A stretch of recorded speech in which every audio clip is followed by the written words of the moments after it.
Jaki ljudi su oni koji umeju da preuzmu odgovornost, donesu odluku i sprovedu je onda kada niko drugi neće. Ali upravo zbog toga, zbog tih osobina koje imaju, nekad ne vide da su preterali. Kada ti snaga postane navika, lako zaboraviš da nisi od čelika. U ovom videu čućeš koje greške prave jaki ljudi zato što predugo igraju ulogu oslonca. Prva greška. Misle da sve moraju sami.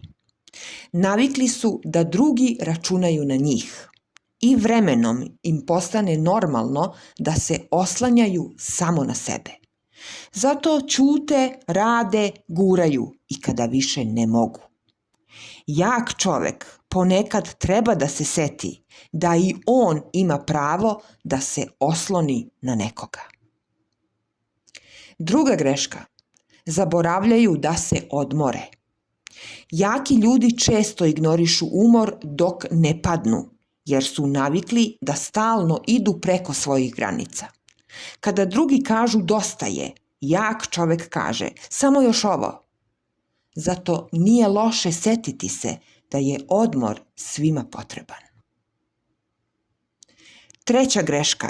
Ne traže razumevanje, traže rezultate. U problemima planiraju, u krizama rešavaju, a u haosu ostaju sabrani. Ipak, prečesto sebi ne dozvoljavaju da osete šta ih boli. Zato deluju hladno, čak i u odnosu sa ljudima koje vole. Veruju da emocije treba da dođu na red tek kada se sve ostalo sredi. Ako ne obrate pažnju, to može da uopšte ne dođe na red. Četvrta greška. Postave granice, ali ih drže predugo. Jaki ljudi umeju da preseku i to je jedna fantastična osobina. Međutim, nekada ostaju u inatu predugo. Ne oproste, ne spuste gard, ne zaborave, iako osjećaju da bi to bilo dobro da urade. Kada si navikao da budeš samostalan i da ti niko ne treba, nekada je teško reći, ok, hajde neka to ostane iza nas. Peta greška. Preuzimaju sve na sebe pa postanu ljuti i gnevni. Jaki ljudi po automatizmu sve preuzimaju na sebe. Posao, porodicu, planove, odluke. A onda, kada tolika odgovornost, rad i trud počinju da uzimaju svoj danak, postaju nervozni, grubi, zatvoreni. Jaki ljudi treba da nauče da dele odgovornost. Šesta greška. Ne znaju kada je dosta.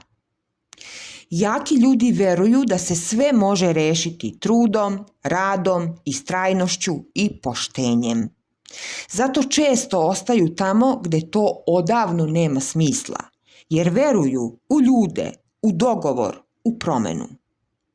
Umesto da odu onda kada su probali ili dali sve, oni ostaju i dalje pokušavaju.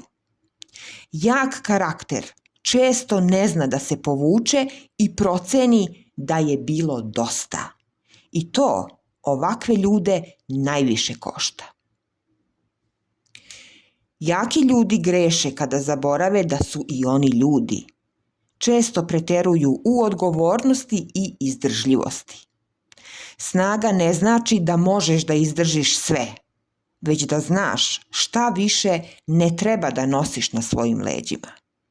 Jak čovek mora da zna kada je vreme da pusti, da zastane i kaže dosta je, ovde stavljam tačku. Ako ti se video dopao, podeli ga sa drugima i na svojim društvenim mrežama. Hvala.